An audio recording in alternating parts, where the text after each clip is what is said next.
केंद्रीय श्रम मंत्रालय ने सोमवार को लोकसभा में बताया कि प्रवासी मजदूरों की मौत पर सरकार के पास आंकड़ा नहीं है।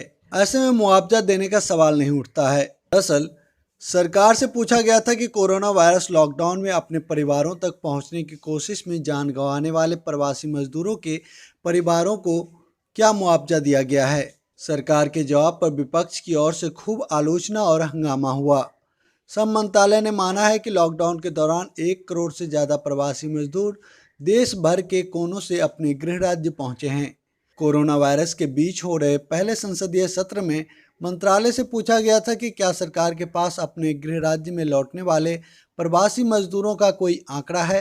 विपक्ष ने सवाल में यह भी पूछा था कि क्या सरकार को इस बात की जानकारी है कि इस दौरान कई मजदूरों की जान चली गई थी और क्या उनके बारे में सरकार के पास कोई डिटेल है। और साथ ही यह भी सवाल थी कि क्या ऐसे परिवारों को आर्थिक सहायता या मुआवजा दिया गया है। इस पर केंद्रीय श्रम मंत्री संतोष कुमार गंगवार ने अपने लिखित जवाब में बताया कि ऐसा कोई आंकड़ा मेंटेन नहीं किया गया है। ऐसे में इस पर कोई सवाल नहीं उठता। इस पर कांग्रेस नेता दिग्विजय सिंह ने कहा कि यह हैरानजनक है कि श्रम मंत्रालय कह रहा है कि उसके पास प्रवासी मजदूरों की मौत पर कोई डेटा नहीं है। ऐसे में मुआवजे का कोई सवाल नहीं उठता।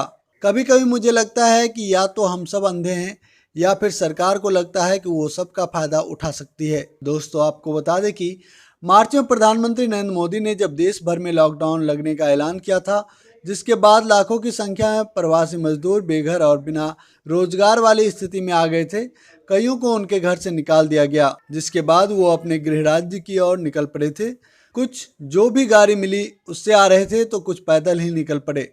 ये मजदूर कई दिनों तक भूखे प्यासे पैदल चलते रहे। कईयों ने घर पहुंचने से पहले ही दम तोड़ दिया। विरोध और विपक्ष की आलोचनाओं के बाद केंद्र ने राज्यों से बॉर्डर सील करने को कहा, जिसके बाद मजदूरों के लिए श्रमिक ट्रेनें चलाई गई। हालांकि श्रमिक ट्रेनों को लेकर इतनी अव्यवस्था थी कि मजदूरों को पैदल यात्रा या रोड के जरिए यात्रा ही जारी रही और इस दौरान कई मजदूरों की रोड हादसे में जान चली गई तो कहीं ट्रेन की पटरियों पर। लेकिन दुख की बात तो यह है कि सरकार कह रही है कि उसके पास प्रवासी मजदूरों का कोई आंकड़ा नहीं है। इसे छोड़िए, सरकार यह भी कह रही है कि उसके पास प्रवासी मजदूर जो कि यात्रा के दौरान मौत के गाल में समा गए, उसका भी कोई डेटा उनके पास नहीं है। बेशर्मी तो यह है कि वो कह रहे हैं कि जब डेटा ही नहीं तो मुआवजे की बात कहाँ।